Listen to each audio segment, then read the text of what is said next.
All right, guys, we are back, and a little bit of a change. So after the first episode, Dan came up with a great idea. He goes, we play a lot of Magic in pods, and this is a podcast. He goes, so shouldn't it be Halo's podcast? And so Halo's MTG Corner immediately out the window. I edited it like literally 5 minutes after uploading, tore it all down, and just to put it all back up. Um, so we're here today. We're talking about the Commander format. That is what I play. That is what Dan plays the majority of. That is what our whole group mainly plays. We play more casual than CEDH. We have Henry, who's leaned into CEDH. He wants us to lean into CEDH with him. I've dabbled in it a little bit with my Shrine deck. And for those who don't know about Shrines, I play Go Shentai's Life Origin. It's a 3 and a green commander that has Wooburg in its cost, or an ability, which gives it that 5 color ability. And I built it around gates, where I'm trying to get it more consistent now, but I can very consistently right now, turn 6, turn 7, get a game win off of lands, doing like the 10 gates with, and now that I've done this, I can't even remember, Maze's End. There we go. I haven't got to play the deck in a while because people don't like it. But the combo is get a bunch of shrines, get the shrines out that let me draw cards, get the shrine out that lets me get a lot of mana for how many shrines I control, and I cast Reshape the Earth, which lets me get 10 lands. I should already have 2 to 3 gates by the time I'm casting it, which would automatically give me that Maze's End win. Hmm. Henry's built Master of Keys, which is a very, very comp CDH commander deck, but we'll lean into CDH on another day, because that is something I'm still very new to and I don't really have a lot of knowledge on yet.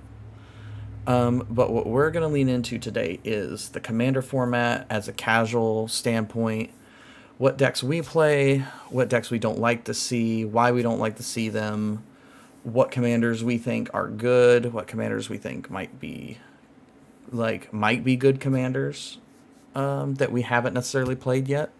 I've pulled up a whole list on EDH Rec, just to kind of help us go over some stuff. But again, you can find me on TikTok, YouTube, Twitch, pretty much anywhere. Just type in Call of Halo 77. It'll either be the Call of Halo 77 or Call of Halo 77 on any of those things, and you'll find me. And once again, my co-host Dan, tell them where they can find you, my brother. You can also find me on TikTok at Prophet of the Blind Eternities. You can find me on YouTube at Theorymans. You can find me on Facebook at Theorymans. And I've done it a couple of different times. You can find me on Twitch as Theoryman Dan. Yeah, I mean, so let's just go ahead and crack into this. I know what deck you play. Right. I Um, well, but tell the lovely world about your favorite commander deck that you own, you play, you have. so my favorite one has got to be my Oops All Titans Ululek deck, and I've put as many trigger doublers and ability to make copies, and it's, to me, it's fun because it's got almost all the Titans, and if the Aeon's Torn comes off the ban list, she's going in there immediately. It's a flavorful deck. I enjoy it the most, and it, to me, it is probably the top, not top bracket, but like of the 5 brackets, it is the top one below CDH. Yeah. And it's hard to handle if it gets out of control, like pretty much every deck. Yep, and What? I've definitely seen your deck because I also used to run an Oops All Titans deck. We used to play them in pods together. That was a very rough time for anyone else in those pods because if he wasn't casting Ulamog the Defiler, then I was casting Ulamog the Defiler, and I was, those cast triggers just keep going and going and going and going. But yeah, no, the Eldrazi deck is like, in my opinion, one of the my most favorite decks that I built. Besides Shrines, Shrines is the first deck that I took the time and the effort, and I was like, let me build something that is comparable to CEDH, but on a budget. And this deck is it's expensive still because I mean you've got Rhystic Study, you've got like Sterling Mm. Growth, like all my shrines I specifically got in foil. All my gates that I could get them in retro frame foil, I got them in retro frame foil. So it's definitely gotten the special treatment, and I know you've done the same kind of searching for those special treatments of your titans, and I it I it's a I do. did you have a foil cereal box for Ulamog, right? Yeah, Okay, cool. I've got the cereal box Ulamog.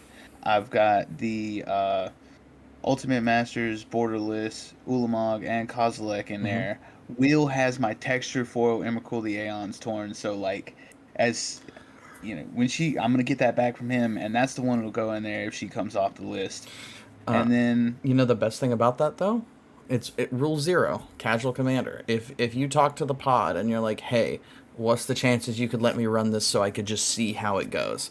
I mean, if I'm in the pod, I'm gonna say yes because I want to see what happens. But I mean, that's the best part about casual commander is you can almost do whatever you want. Like the ban list be damned. Like we should do that too. We should talk to the rest of the guys and do like complete casual no ban commander. I've And done it just be before. complete.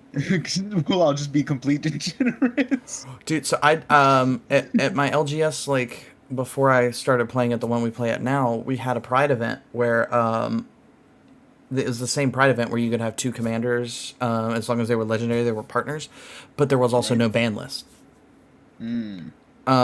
So I was running some like really nutty stuff. Like that was like a crazy fun deck. But Before before I realized, or before we knew about the ban list, Destiny had a Prophet of Krufix in every green blue commander deck that she had, and we were like, "Wow, man, that's really busted." And then we were like, "Oh, that's why." yeah, so we've talked about our favorites. Yours is obviously your Eldrazi Oops All Titans. My favorite deck, honestly, I don't even know if I can say Shrines would be my favorite at this point. I think it has to be my Universe Beyond deck. I think it Ooh, has to be SpongeBob. I think it has to be SpongeBob at this point. SpongeBob, which is a reskin of Joda the Unifier. And I made the deck where there's only three cards in the deck now. I think it's like 3 or 4 cards that are not Universe Beyond. Like the Mm. rest of the creatures are Universes Beyond, but like there was like 3 or 4 cards I was like these have to go in the deck because it synergizes so well with the otherworldly, other university things, which is Infinite Guideline Station, Mm-hmm. and I have the 2 versions of Omnath. I have Locus of All and Locus of Mana. Mm. So I don't lose Unspent Grain, and any other mana that I would lose just turns into black mana. That's yeah. Those Like Omnaths are really good. and in a Legends Matter deck, and in a deck where I'm wanting to cast big legendaries, it's imperative that I am able to preserve what mana I can, and just like, if it's like, oh, I can't cast this turn, so I'm gonna tap all this mana, it's all gonna turn black, but now I have like 20 black mana on my next turn. Like fuck it, Yeah. like it works out.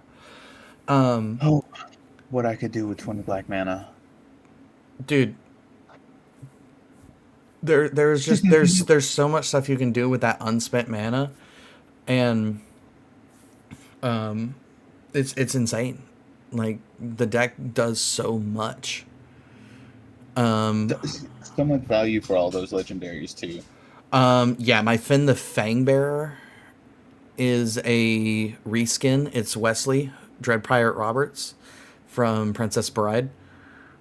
So it's going live, but I actually trying to get the Princess Bride for Destiny for Christmas. Yeah, so Will, and this just goes back to what we talked about in the last episode about how good of a person Will is and how great of an LGS we have.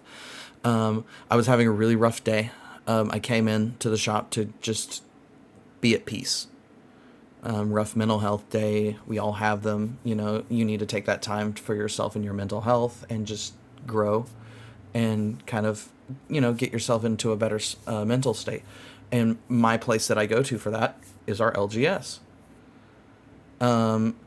He came up to me and goes, "Hey," he goes, "you were looking at all the Princess Bride stuff yesterday." And I was like, "Yeah. Yeah." I was like, "That Finn the Fangbearer, who, by the way, is like $50. Will just walks over and hands it to me. And he goes, "It's yours. I know you've been having a rough day. Hopefully this makes you feel a little better." And I know and he looks at me and smiles. He goes, "I know what deck it's going in." And I'm just like, I was like, "You just made this so much worse for them." But like the prices and stuff, like the value that's there for Universes Beyond is just insane. And building a deck around it has been pricey, but I've been lucky enough to have the majority of the stuff, and a lot of that stuff has just come from the Universe Beyond precons. And then it's just gonna keep getting better. Yeah, Realistically, it's yeah. just gonna keep getting better when it comes to that like flavor. I feel like I have to put a Masswig Nexus in it now so I can run the Dwight Reaper King when it comes out.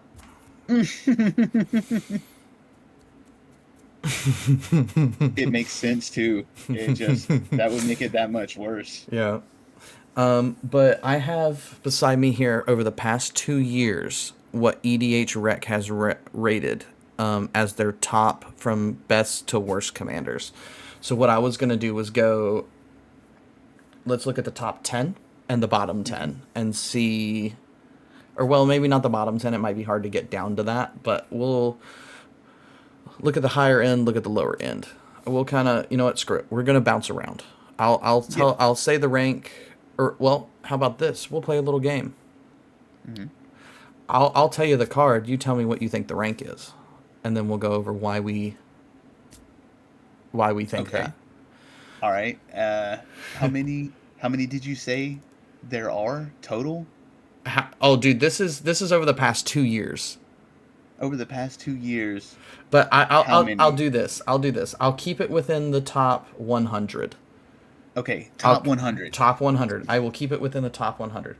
So the first one we're gonna talk about is Zuladoc Void Gorger. Okay, Colorless, so colorless matters. Big matters. all right. Well, I might be a First, little but yeah, and okay. that's at first. But first, what do you think the rank is? And I know you're biased. Well, see, this is actually gonna come off different than what you were expected. I'm biased in the wrong way about Zuladoc because, like, I I seen him and I was like, oh, that's really cool. And then, like, I seen the way that he plays, and realistically, I don't enjoy his play style. Okay. Like, because it really does feel like it gets out of hand a little bit too fast for me. And Okay. I didn't, I've hesitated to build him for a very long time. A very long time. And okay, I don't think I don't think Zuladoc cracks the top 25. Okay. Okay. So what number do you think he's at?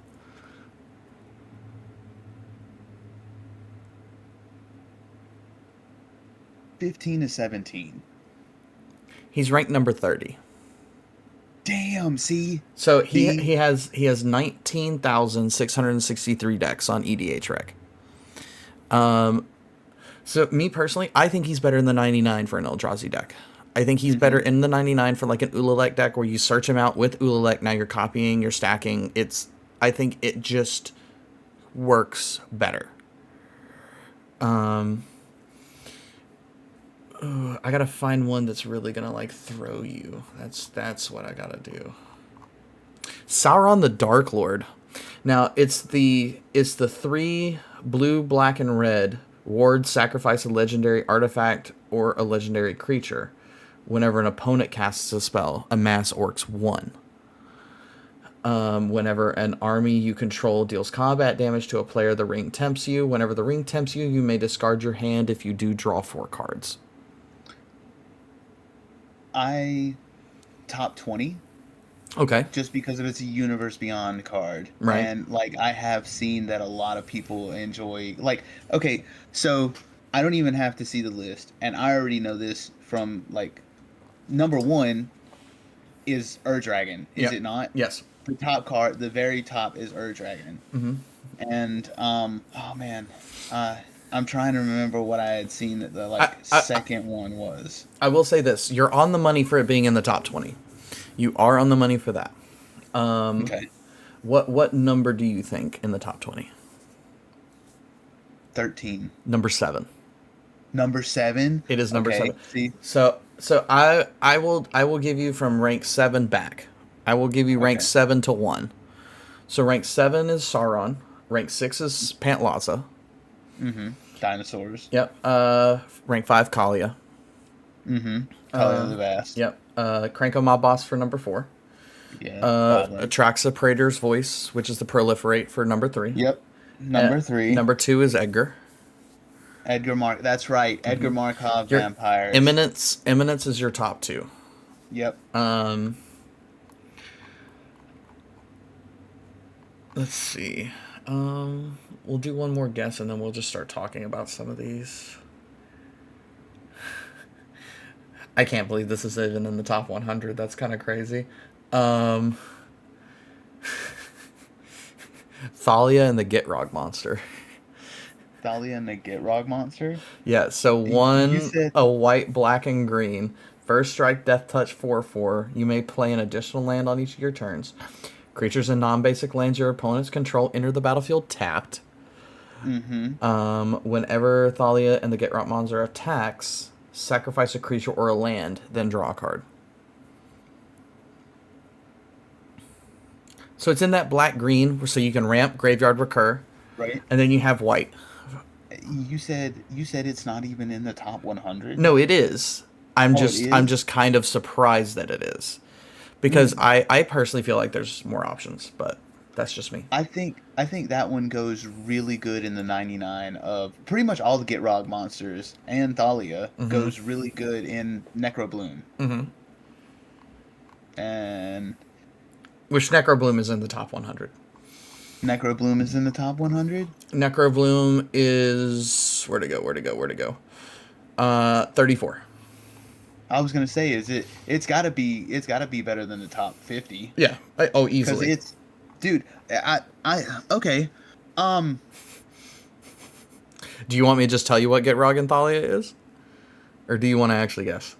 Well, I'm gonna guess what Gitrog and Thalia is, but I was also gonna take another guess at something Mm-hmm. in the top 50 decks. Mm-hmm. I would be willing to bet that at least 15 of them are landfall decks. Ooh. So I'll say this: if we're counting Korvald, because Korvald can be the commander of a landfall deck, I just saw because Clay Wynn talking about it. How it's Korvald's starting going to be become a land deck. Korvald's going to become a CEDH land deck. Me and Henry were talking about that, and I already have Korvald because Korvald comes in the Hearthhall deck. Oh yeah. So Korvald comes in the Hearthhall deck. He is like basically the secret commander of that deck. Muldrotha is in your top 50.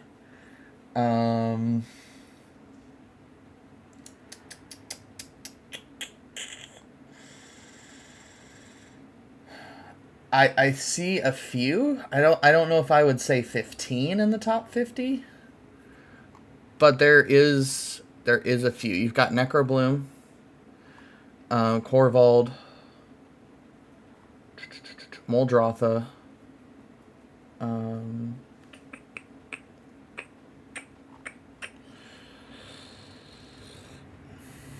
Honestly, I Sitting think there. that might be all I see. Not because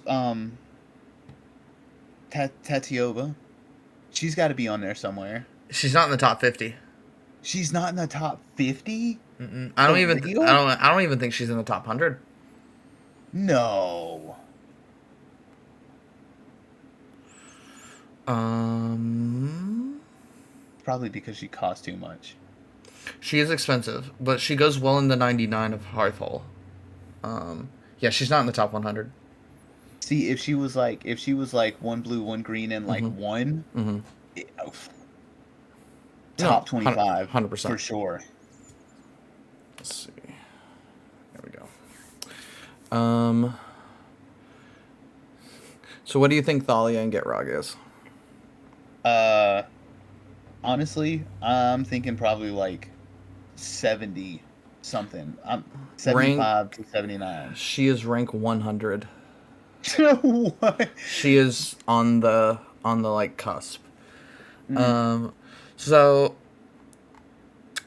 when it comes to playing commander and like playing casual, you don't want to go with like the super toxic. I mean, granted, like sometimes it's fun too, and I will never hate on someone for having a poison deck. I would just ask, hey, maybe don't play it every single match. yeah. But that's the whole point of commanders. You have multiple decks. You have so much variety. You have stuff that you can do with that. I have one toxic deck that I think is a beautiful deck. The commander is wonderful. I've broken the deck down since then, but I'm thinking about rebuilding it just to have it. Hmm. And I call it "Oops, all board wipes."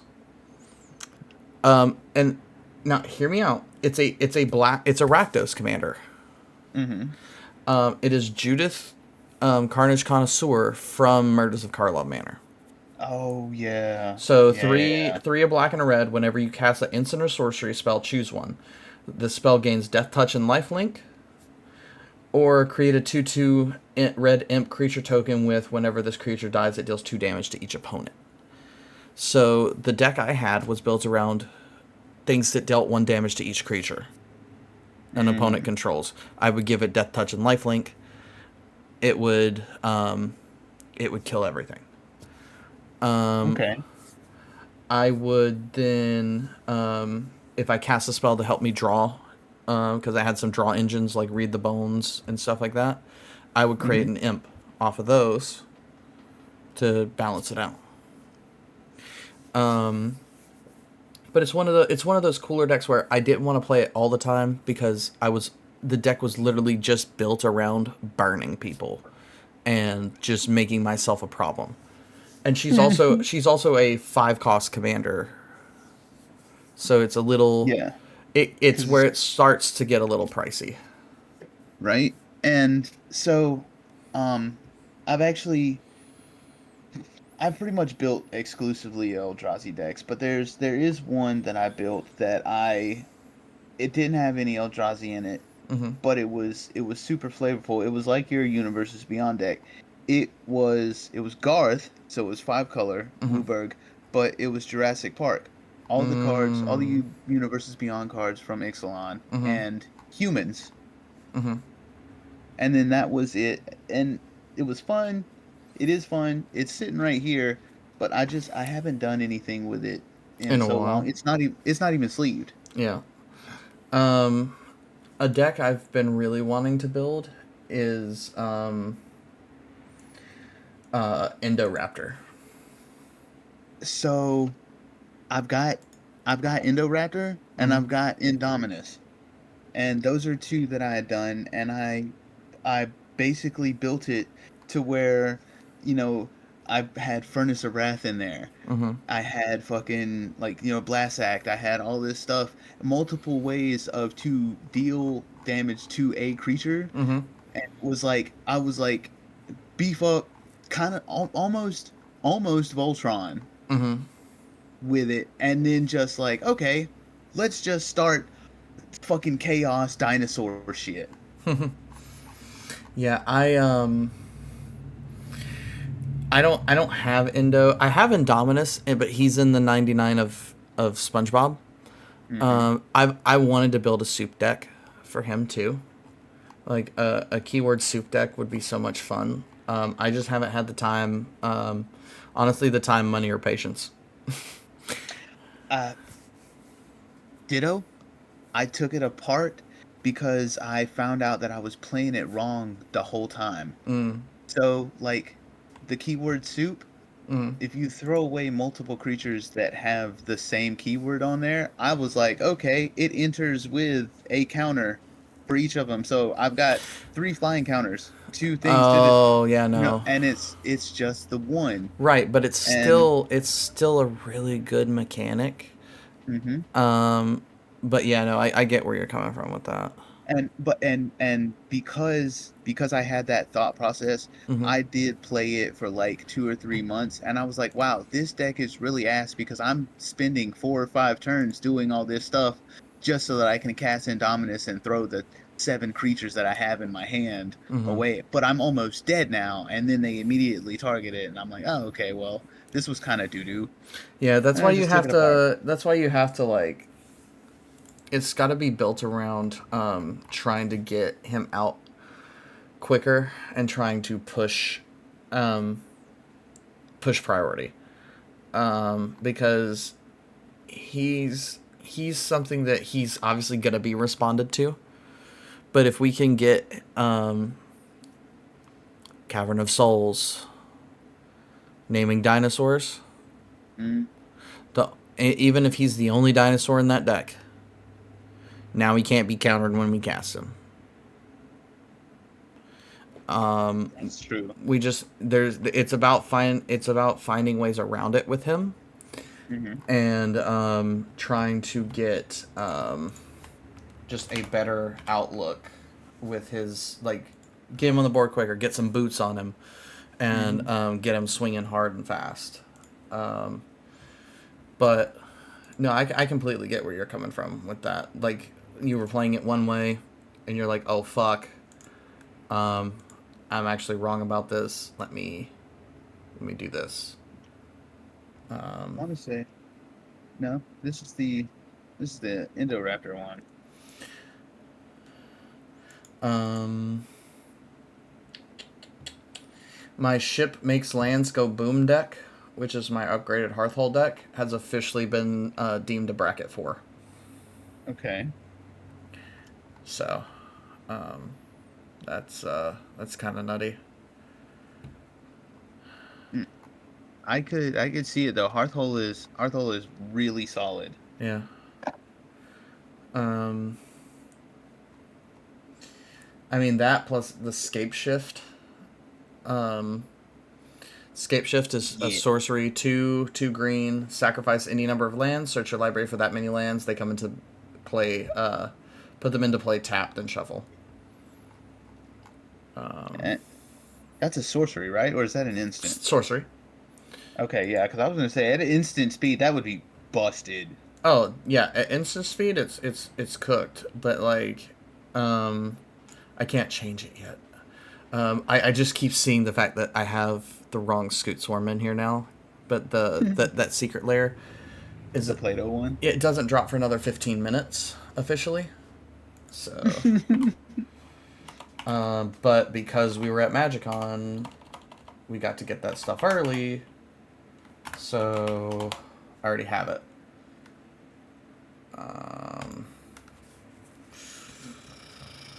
oh, it's up. It's up. Okay. Philanthropic. Um, oh well, it's not up, but it's they like have it available to see. That's kind of crazy. All right. Well, what else? So, what are some What's What something bad that you think that you could build good? like a bad commander?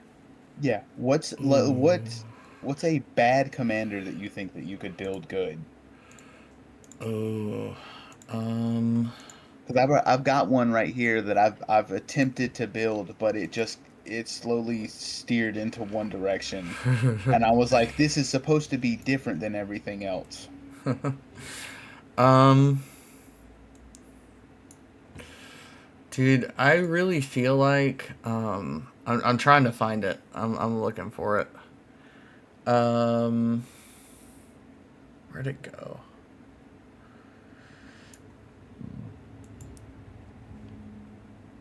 Fuck, that is such a good question.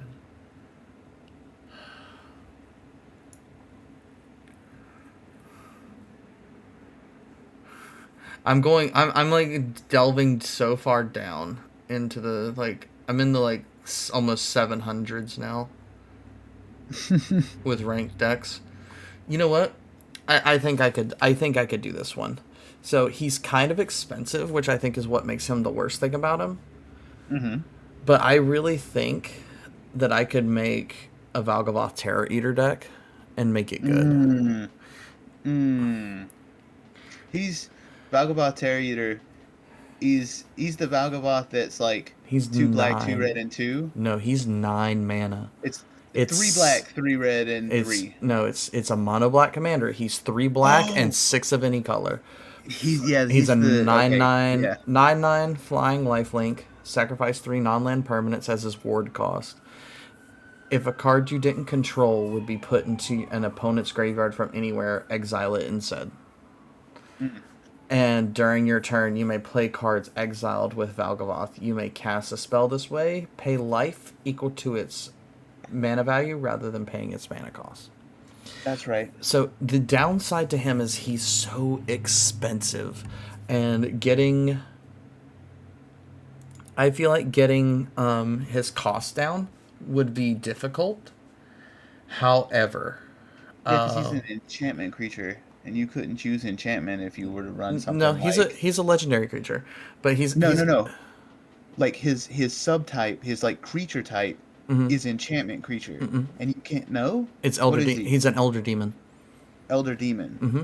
So you could probably say demon with like Herald's Horn and Urza's Incubator or Right, something like that. right. Okay. That's my thought process. But adding in Eternity Elevator, which taps. It's a Yeah. 5 cost that taps for 3 of any color, or well 3 devoid, and then if it has 20 charges on it, Hmm. as long as it Tap. has the minimum of 20, it taps for X mana of any one color, where X is the number of charge counters on it.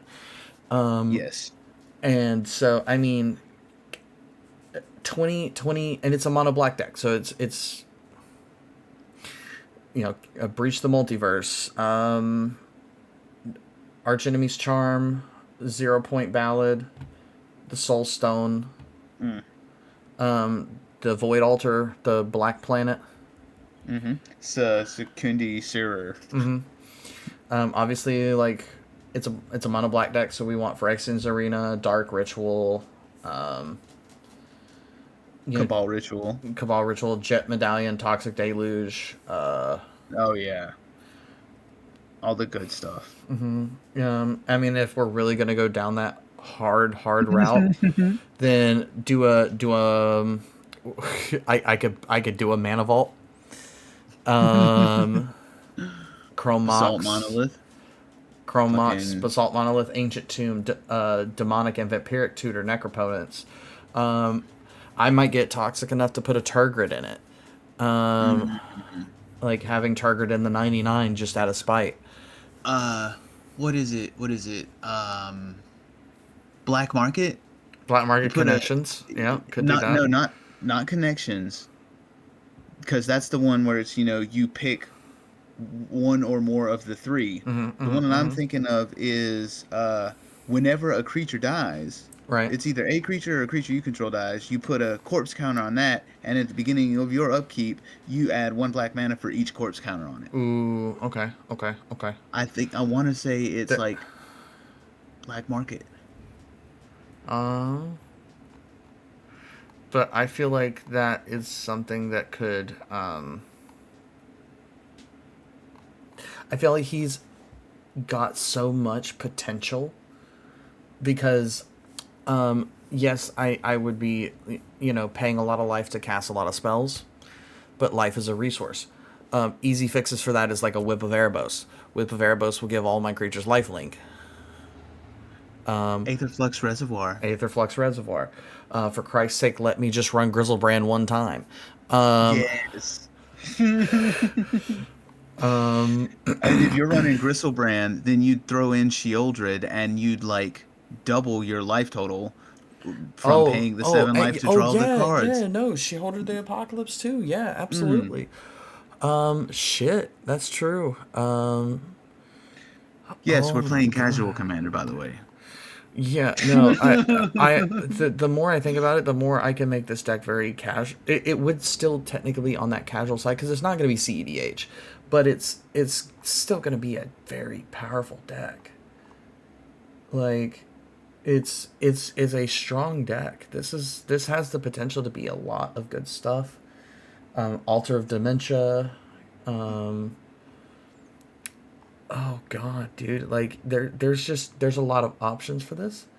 Um, I'll unhammer its archive. Mm. Uh, Okay. if you would gain life, gain twice that much life. Ooh, yeah. If if you would draw a card except your first one you draw in each of your draw steps, draw two cards instead. Mm, And that's a 5 mana legendary artifact. Staff of the Death of Magus. Whenever you cast a black spell or a swamp enters the yeah. battlefield under your control, you gain a life. Yep. Demon's Horn. Whenever a player Cast a black spell. casts a black spell, you gain a life. Liliana of the Dark Realms would be really good for that one as well. She's two black Yep, and yep, I see two. her. Yeah, two black Yep. and two, because under Planeswalkers recommended for this deck, she has the highest synergy with the deck, but the other three recommended are Dreadhorde General of Liliana Vale and Ashiok Wicked Manipulator. Mm, yeah. I don't see I don't think Dreadhorde General would be that good. I could see the Ashiok, but dude, there's so much potential for this deck, and I think the main reason people don't build it is because of how expensive Valgavoth is, like to cast. Hmm. And I understand, you know, like, sorry, man, didn't get a lot of sleep. I was gonna say, what time did you pass out last night? Because even after we got off of the first one, I didn't go to sleep until like almost 4 o'clock. Dude, I stayed up and did a little bit of like the dishes and some other stuff just to help my wife out, help her um get some rest, and then I laid down with her and passed out. Um, Woke up at like 7 o'clock, 6 o'clock this morning, and rolled over, took my two boys out to use the restroom, brought them back in, and just went back to bed. And then I literally laid in bed this morning when my alarm went off at 9, from 9 to 10, laid in bed, and I was like, I know I still have to finish dishes and stuff like that before I get up, before Cam and Danny get here. I was like, I have all this stuff I need to do. And then I just laid in bed for like an hour. What's a deck that you think, because you said you have one there. I Urtai the Corrupted. He is a one black, one blue, one white, and two for a 3/4. And the only thing that he does is you pay one blue, tap him, sacrifice an artifact, a creature or enchantment, counter target spell. Okay. And like I had built it, and I was like, okay, and it just slowly developed into spawns and scions. Right. And whenever anything entered the battlefield, I untapped like intruder alarm, and I was like, oh no, it's just another degeneracy deck that just is fun for me and not for anyone else. Right. Um, like the non-Eldrazi decks that I've built is Mothman, Mm. because I think we played with that one, but Mm-hmm. I put in not so good lands and some obscure lands that work really well with proliferate. Okay. Like, the first one that probably comes to mind is Gemstone Mines. Okay. Mm. Because, you can proliferate the counters and it's not just, use it three and it's gone. Mm-hmm. But I've also got some lands that enter the battlefield tapped with depletion counters on them, but they tap for 2 mana of that color when you remove one of the depletion counters. Right. And it's kind of slower, but the other two that I built was a Kaiser deck that was like a kind of mimic to my wife Kaiser's deck. Mm-hmm. And I was like, that's fun. Let me see if I can put a little bit of a spin or a twist on it. And the last one is Ronus the Indomitable. And it's just mono green, big stuff. Right. But I tried to make it big stuff that's not Eldrazi. I'm trying to diversify a little bit. Yeah. I mean, yeah. It's hard when you're on a trope and you're pushing yourself to do it. Um, and you're like, well, now I need to do. I want to try something different, but you're so used to how these play styles play. Right? It's you get a feeling for tokens, and then you just start realizing, well, fuck, the last 7 decks that I've made are token decks. And you're like, they're tokens, they're just different tokens. I Yeah. was like, oh, let's do something with treasures. It's still tokens. Yes. Um. So about has it been a year now? I think about a year ago, the infamous ban list dropped, and with Mm, that came the bracket system change, where we went from a 1 to 10 scale to a 1 to 5 scale. yeah. Um, what do you think? Like, what do you personally think about that? So the band we'll start, since you brought it up first, we'll start with the band list. The one thing that I noticed from the band list seemed to take out a lot of staples that were high-end staples being claimed as casual, that were really easy to just get way out of hand Mm-hmm. way too fast. And it's like, you know, the Oops All Titans that I have is a problem right now. But if I had access to Dockside, if I had access to Mana Crypt, if I had access to, uh, what was one of the other ones that got banned? It Uh, was, Dockside, Mana Jeweled Crypt, Lotus. Jeweled Lotus. See, Jeweled Lotus, I wasn't too worried about because, I could only use one color of the mana for to cast Ulek on an early turn. Mm-hmm. Maybe it would help out, if he's already been taken off of the field at once. So I wasn't too worried about that. But those three, and Nadu, everyone was like, yeah, Nadu was broken. Nadu's got to kind of go. He's no one was really upset, I think, about him except for the people who played Nadu. um, I know Henry was building a birds deck and he was like, God damn it. And I'm like, I know, buddy. I was like, I know it sucks. Um, I was like, but we'll get them next time, champ. I think it was done for the right reason, Mm-hmm. but at the same time, like, just being upfront about what you have or what you're capable of, and not, sitting down to like a table where people are playing, multiple turns of tapped lands and nothing happening. pre-con level stuff, Right. and then you just ripping out something like that. Right.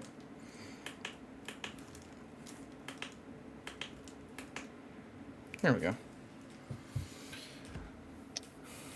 Right. No, I mean, I agree with that. You have,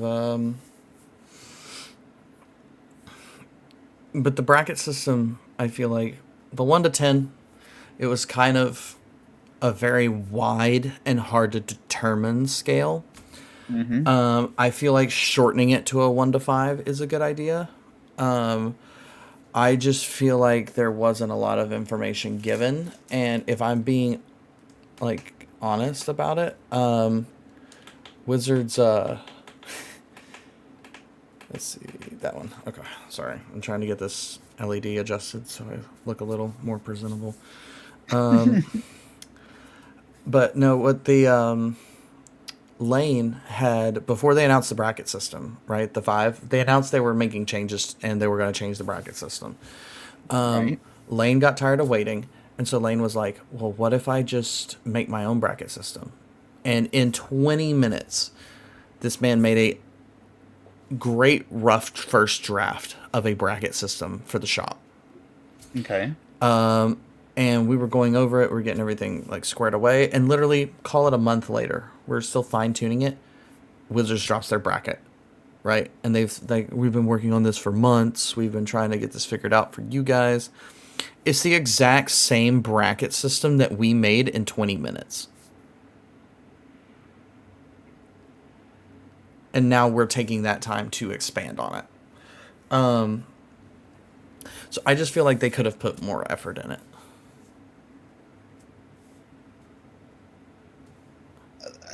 It does feel very vague, and kind of okay, here's the plan, but everybody stick to yourself.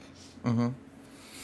And like, what even is a bracket one? Um, What even is, like, what would you consider a bracket one? Because aren't most precons automatically bracket threes? Yeah. So like, if you're releasing like the bare minimum of just, this is a deck, this is how an introduction to the format should be played, is bracket three. mm-hmm. What even is a two or a one? Yeah, no, completely agree. I I feel like they're not they're not putting a lot of effort into that. They're the bracket ones I feel like are your jank decks. Your like decks that are built on a trope. So like for example, someone made a commander deck where every card in the deck has a, it's like oops all chairs. So there's a chair in the picture of the art of every card in the deck. So like Okay. so there's no real working together. It does, the deck runs like shit, but it's If it's it's got a chair, it it's in there. and it's a meme deck. So like I that's like your bracket ones and twos is like your meme decks, and then you have your precons, your upgrades and stuff like that. So I feel like precon should be around that two mark, like 2 to 3, Hmm. because then you have room for upgrading. And then you have obviously your fives, which are CEDH. But I the bracket system just, it felt rushed when they put theirs out. But at the same time, again, roughly almost the exact same kind of a bracket system, They and it took Land 20 minutes. No knock on Wizards, no knock on that. I mean, I know that they're doing what they can. You know, they recently took over the committee again and stuff when all that was occurring. But feels almost like they were just throwing it out there to try to get people to calm calm down. down and Yeah. be like, hey, we are doing something about the We're, people not making it fun. right, we're working on it. And I can appreciate and respect that. because I feel like having a bracket system, knowing what you're playing against, sets you up for a better expectation of the games. Like, because Yeah. you don't want to go into a game where everyone's playing bracket fours and you're playing like a bracket two, because you're just Yeah. gonna sit there and get stomped on. And like, as much fun as the game is, if you're not really getting to play the game, there's no real fun involved. Yes. Eh, if everything that you're playing is being outplayed and you're not playing up to par, Hmm. it's like walking into like a small children's arcade or something and just beating the absolute brakes off of them and being like, yeah, the gutter rails were up, dude. They're four. What did you think was gonna happen? Right. Like, what do you expect? Like, you're walking into a heavy hitting game and you sit down with, like friendships is magic type shit.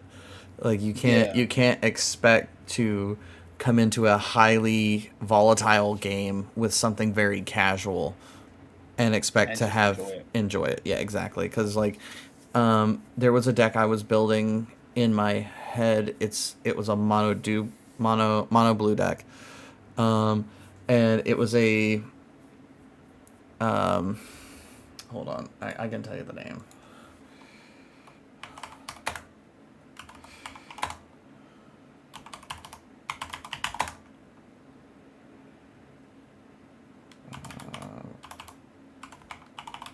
I want to say, yeah, okay. There he is. Where'd he go? Where'd he go? Where'd he go? Yeah. All Uh, right, don't say who it is. Give me the colors and the mana cost. Mono blue. Mono blue. Okay. It's 1 and 3 blue. 1 in 3 blue. Mind Skinner. No. No? No. Okay. Hold on. Uh Bloomborough. uh Bloomborough. Bloomborough. Uh Ooh. Probably one of the most toxic cards to come out of Bloomborough for a commander. Especially mono blue, in my opinion. Ooh, is that the fish, the shoreless seas or something? Hmm. Yeah, okay. All Yeah, right. so Yep. so Yeah. Eluge, his power and toughness are equal to the number of islands you control. When he enters or attacks, you put a flood counter on target land. It's an island in addition to its other types, as long as it has a flood counter. The first instant or sorcery spell you cast each turn costs blue, or one of any color, Ooh. less to cast for each land you control with a flood counter on it. Mm. So that deck is built around flood countering my own stuff, even though it's islands, Hmm. and just casting shit for free. Like casting instants and sorceries for free. And the whole plan about that deck was to build it strictly never to win, but it's going to be draw and counter spells. So the whole point of that deck is just to be an asshole, to sit at the table and just tell people no. The blue politic shoreless seas. It's like, you're gonna be a dick? I'm gonna be a dick. And that's that deck that it comes out once for fun, and then it comes out once anytime we have like it comes out anytime we have like those super super hardcore toxic decks coming out, and we just want to have a really rough and aggressive game. But it would come out one time for the memes, so people know I have it. There would be no explanations. There would be no talking about it. It would just be like, I'm playing a luge. What? How's that deck run? You'll find out. You'll see. You'll see. And I would force a negation, a soul ring on turn one, or force a will. Force a will. Damn, I was like, he's going for it. He doesn't even care no more. But then we had that talk in there, and a pact of negation. Yeah. You could theoretically stifle a turn one pact of negation Yeah. trigger. Yeah. Uh, and it's like it, and also that's one of those ones like if somebody looks at that and goes, "How does that run?" it runs how Turgid runs when you look at her and see her. Yeah, It's no, like and like as much as I love playing casual, like when those days come that we have to play like that, I mean, there's some days where we want to play aggressive and we don't want to play as casual as we normally do. you could probably very easily turn him into like a CEDH commander with the pretty much control aspect of like you're talking about telling us to say no, but then have Thassa's in there Hmm. and Mind Jace and do the win by drawing yourself out. You're like this is the plan. This is Yeah, what we're gonna do. yeah, just Thassa's, draw until Thassa's. Have a Ristic study. Have a, just like have those triggers because it'll work. Um, fuck, dude, that's one deck I thought about building. It's just kind of those decks are kind of nutty and aggressive, and I just,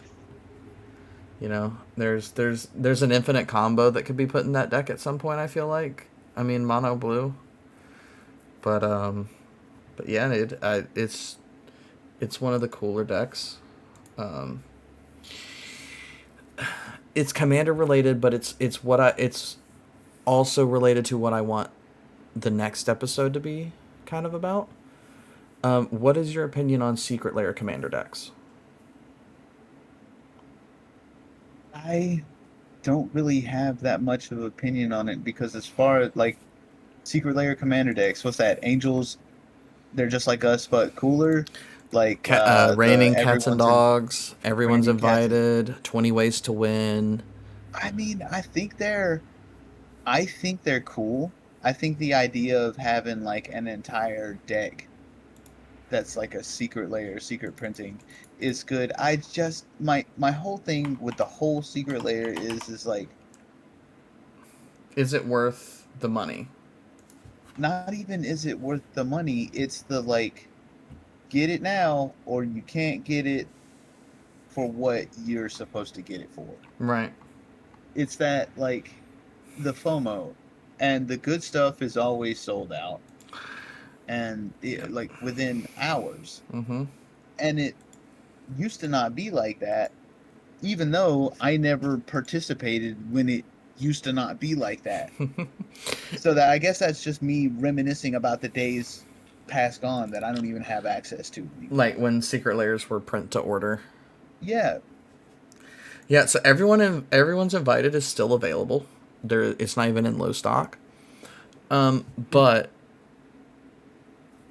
to give you an idea, it's $200 Hmm. for the deck, and you're getting 90 reprints that don't have any treatment. Right? There's no treatment for them. There's no special Nope. secret layer treatment. You're getting uh, a display version of the Morphon that is a different treatment. You get the regular Morphon, Raise the Palisades, Bitter Blossom, Tara and Mauler, Avenger of Zendikar, Kindred Summons, Tender Shoot Dryad, Coat of Arms, Maskwood Nexus, Soul Ring, and Shapeshifter tokens. Those are the only things that got any kind of foil special treatment, any kind of thing like that. Okay, so see, I didn't even know that. I thought the whole deck was special treatment. No, no. So there's only about 10 cards that have special treatment.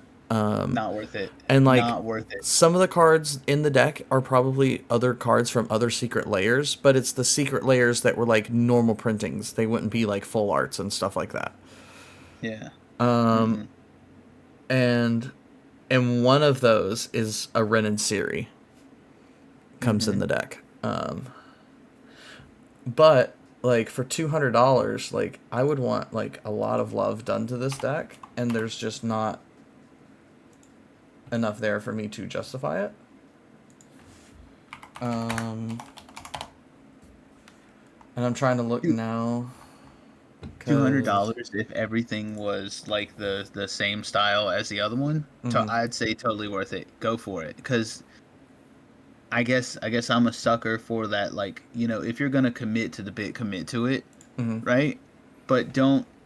don't lead me on with like a okay, we're gonna do this, but realistically it's just like 10 cards and the rest is the stuff that we just have that's overstocked that we don't really move a lot of. Right.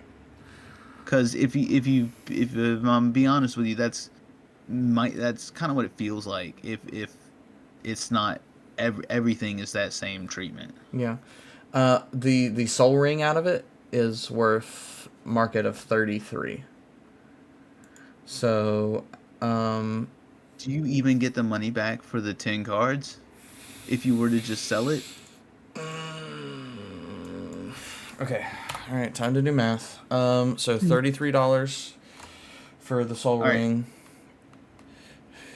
Yeah, here's what I'll do. I'll pull up the calculator on my phone and I'll take it down as you say it. Okay. So we'll call it. $33 for the soul ring. Yeah. Uh,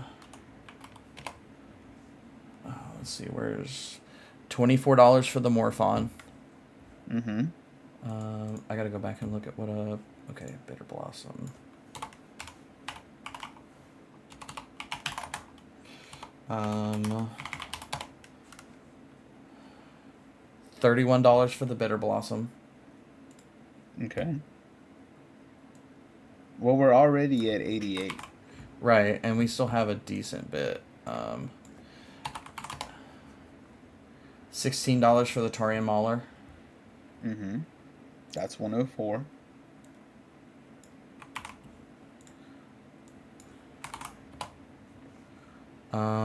$12 for the Avenger of Zendikar. Okay. That's half of them. Roughly. Kindred Summons. $6 for the Kindred Summons. That's 122.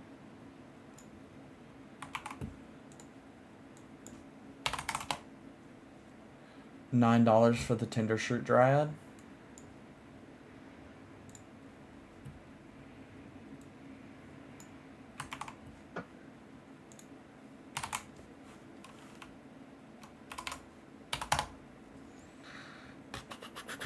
Uh, $16 for the Coat of Arms.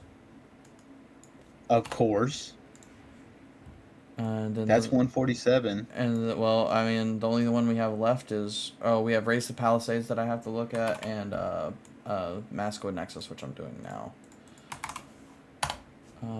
Mascode Nexus is $35. Holy fuck. Okay.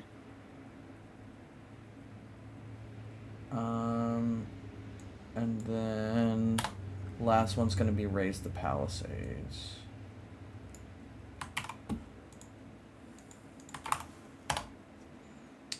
$19. Dude, not to be fun. Okay, so with everything, you spend $200 for the thing just for those 10 cards. It's $201 Okay, so I mean, I guess if we're looking at just from a price perspective. right, but if you think about it, when you're ordering these decks, those prices aren't there yet. You're going to be basing it off of other prices, which is going to be you can get a different version of Raids to the Palisades for $11. You can get a Soul Ring for $1. Like, it's that comparison of like how much are you willing to spend for a treatment on a card. Yep. But yeah, no, Secret Layers is a whole another story that we'll do in a whole episode in and of itself, dude. Because the Secret Layers, that just takes a lot to go over. Yeah.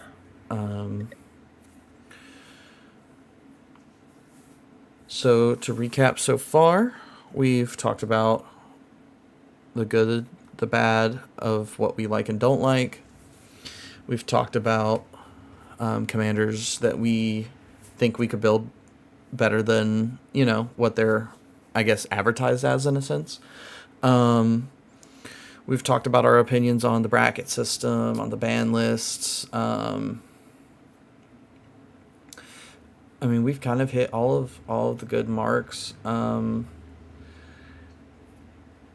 Where do you think it's going?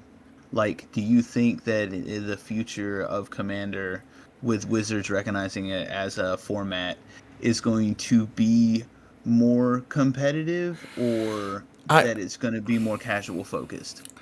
I I want to optimistically say they would push for the casual side because it would bring more people in. Mhm. But I personally feel like they're going to lean into the competitive side. I feel like they're going to bring they're going to push stuff. They're obviously going to make precons that are going to be on the casual side, but Mhm. I feel like they're going to push for those singles and stuff like that that are going to be primarily focused for that CEDH style. Just because like Wizards is known for competitive. Wizards is known for, the Pro Tour, for all that stuff. So I mean, I feel like if they think we can add, we can add a whole nother thing to Pro Tour, why wouldn't they? You know? And see, that's the other thing that I was thinking of. Like, I don't think that I've seen. Have there been Wizards sanctioned Commander tournaments? Yeah, Because as far as I know, it's modern and standard. yeah. There's been Wizard sanction. So any commander tournaments or any commander nights like commander parties and stuff like that you Mhm. see at your LGSs or like any of the commander like pre-con tournament events that like they had that pre-con blind chaos tournament at at MagicCon. Those are all Mhm. sanctioned by Wizards. We Okay. just you just don't get as many right now as you do the more modern and standard and formats. So they're not as frequent, but they are there,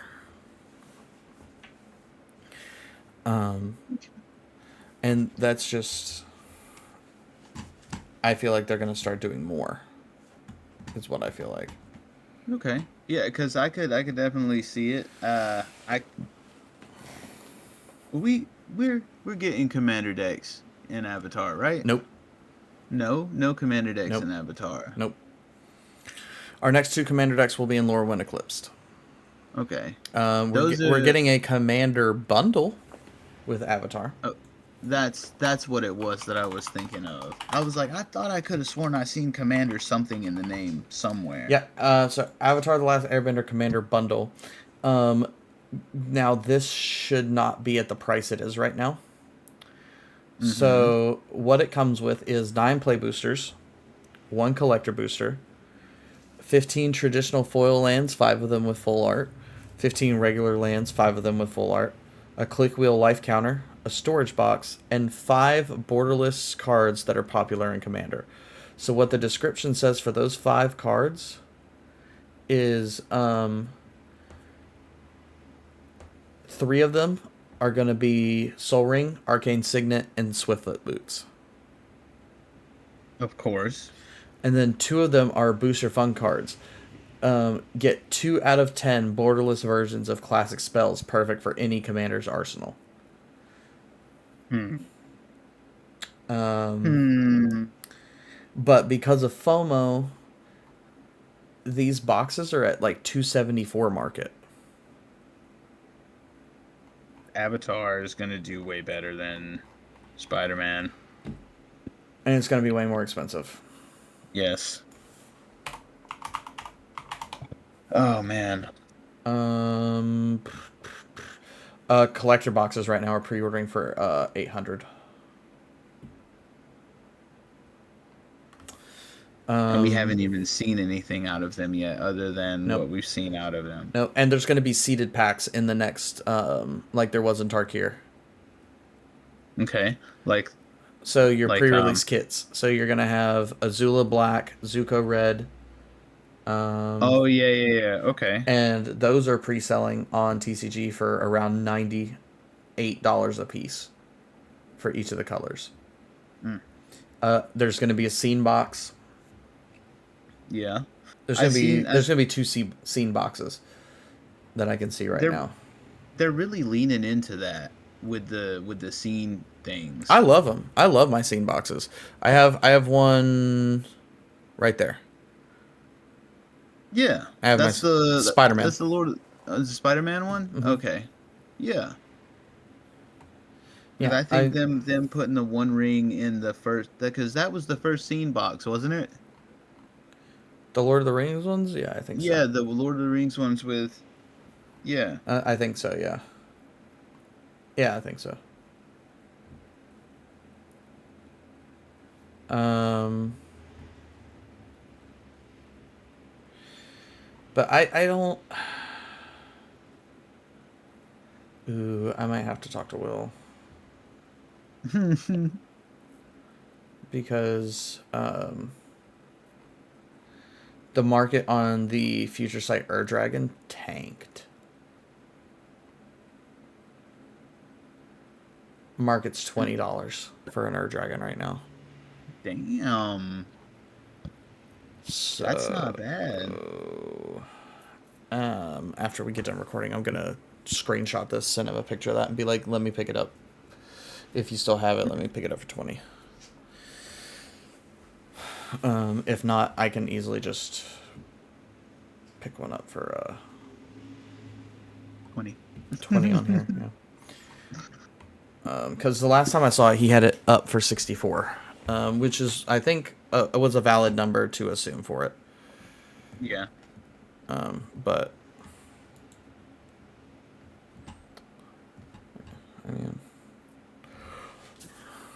I'd say that I'd want to come over and play mm-hmm, with Cam and Danny, mm-hmm. but I've already promised the Munchkin that when she gets home today, we're gonna play Minecraft. So we're gonna No, play some no, Minecraft. completely fair. There will always be time to play and do stuff. And like I said, we have Discord magic we can always do too. Mm-hmm. So I mean, we could do one day where we do a podcast episode where we're talking with.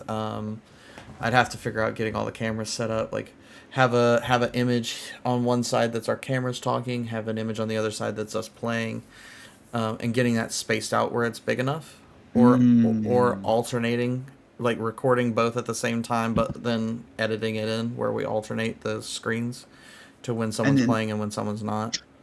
the other thing is we really should get to like editing these so that when we're talking about these, we throw like the card Mm, comes up mm-hmm. as we're explaining it because that would be that would be engaging, Yeah, the word I'm looking yeah, for. and it'll be baby steps. We're gonna start working that stuff in.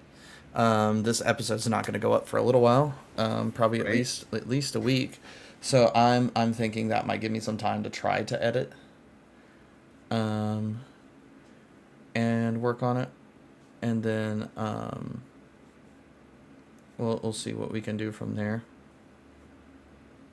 But I think that's a pretty good place. Like, are you? Is there oh anything else you want to? Is there anything else you want to talk about? no, I think I think like we can talk about it off the cast, like, because what I would like to do also is like plan ahead, like have the next two episodes kind of mapped out, Hmm. and that way we at least know what the next two episodes are about. I can have some more notes pulled up and some other stuff to go over. We can get everything taken care of that way, and everything can be copacetic and good. And then start working out a schedule where we can get together, start recording, and do all that stuff. But I mean, I think we're at a good spot. We've talked a very good a bit about our favorite format to play. Um, so yeah, I think we'll cut it off here. Um, Once again, everyone, I do appreciate if you're coming in and you're watching. I hope you're entertained. The production quality of these is only going to get better as time goes. I just ask that you bear with us. Give me some pointers in the comments if you want. Um, Tell me some things you'd like to see. Tell me some episodes you'd want to see from us. Is there someone that we could get on with us in a future episode? Is there, like, who, what, when, where, why, and how? Because I think the first season of this podcast, I want to do like 8 episodes, and then we do like a whole. So like, the first season would be us talking about different things about magic, and then we do seasons that are going to be just focused on specific aspects and go piece by piece. That would be a cool thing to do. Get everything mapped out. Yeah, and then of course, just because we're an MTG podcast, we can throw in some stuff like if we get a new game that comes out or something. We can always just throw in some pieces there. I mean, it doesn't always have to be 100% magic all the time, but the majority of this stuff will be magic. Yeah, because that's mostly what we do. Yeah. Yeah, I And mean, I play video games and I play Magic. That is the extent of my social life. that's pretty much same. That's I feel you on that one. Yep. Damn. So we will I will catch you guys on the next one. Dan will always obviously be here with me. Can't wait for more of this stuff to come. I think between the stuff me and him talked about the other night, we have a lot of stuff cool coming up that's kind of planned. Maybe you'll see some faces from the MTG community that you know. And you'll see some that you don't know. Yeah, but it'll be faces you'll get to know very familiarly and everything. So, once again, thank you guys for watching. I appreciate you guys. If you don't mind, just that follow on TikTok, subscribe on both of our channels would be great. Every bit helps. Everything helps. We want to grow as a community. I want to be able to have that whole creator experience at MagicCon. I'm gonna have it one way or another, no matter what badge I have. But we're getting there. But we want to grow as a community. I want to be able to play Magic with the community. So just share it out there. Let people know that we're doing this. But have a great day, guys. Play some Magic, and don't forget to pay. Don't forget to pay your tithe taxes. Don't forget to pay your smothering. Don't forget to pay your ristics. Don't forget to pay your fish tax. Don't pay no taxes. We don't do that around here. Let them draw. What are they going to do with it? Never let them draw. What are they going to do with it? They're going to play it? So? Who cares? All right, everyone. You have a great day. Take it easy, all right? And we will see you on the next one. Peace.